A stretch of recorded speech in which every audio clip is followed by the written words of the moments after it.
my name is Meg. I'm a chaplain in a secondary school in London, and I recently graduated from Birmingham University.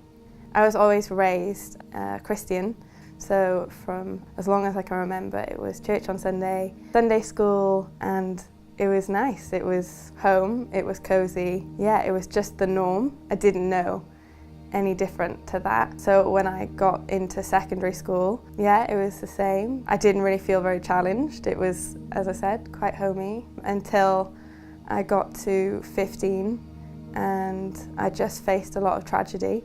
Yeah, it was our GCSE year and my friend got murdered, and suddenly that Sunday school, cosy, good and bad, be kind, God loves you, didn't make as much sense as it once had. And this image of God I'd been brought up to believe in, this God of love and kindness and softness and gentleness, I couldn't reconcile with a world where a 15-year-old girl would brutally lose her life.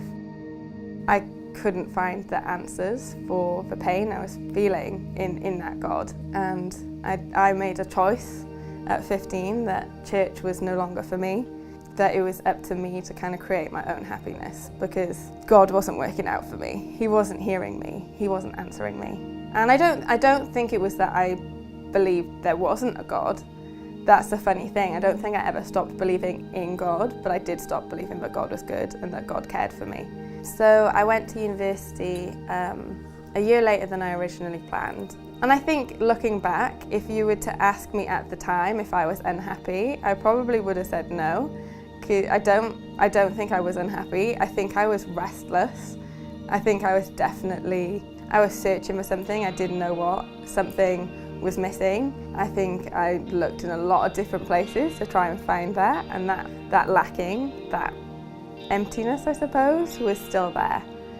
But I was really lucky. I was really, really blessed that in my first day of university, I was thrown into these halls, and the girl in the room opposite me was a Christian. And from the very first day, like not even first day, like the first hour, we just clicked.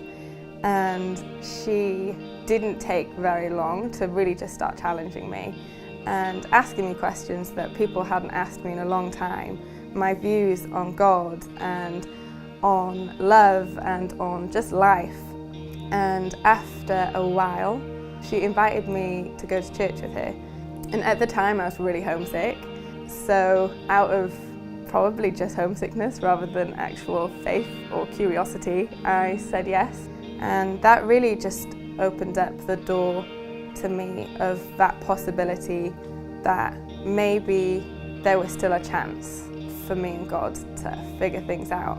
And maybe what felt like such a hopeless and just definite end to our relationship back when I was in school, there was still a longing there that I'd been denying for a really long time. And at the end of that year, we went travelling. I remember we went to Dubrovnik in Croatia, and I just remember it being a really ordinary day, and we were stood on just a cliff face looking out of the most beautiful clear water, and I felt a peace that I hadn't felt in my heart I don't think ever. And I remember thinking that had the challenges I'd faced when I was in school not happened, then I quite literally wouldn't be here in this place with this person. That I remember thinking, had your friend not died, you would have gone to uni a year sooner, you would have maybe done a completely different course, maybe gone to a completely different city, met completely different people, and my whole life would have looked differently.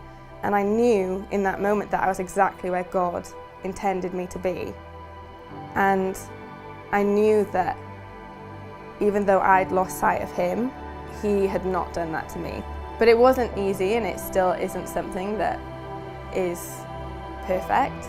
Life is still messy, A life with Christ isn't a guarantee that it's going to be smooth sailing. That's not what He promised us.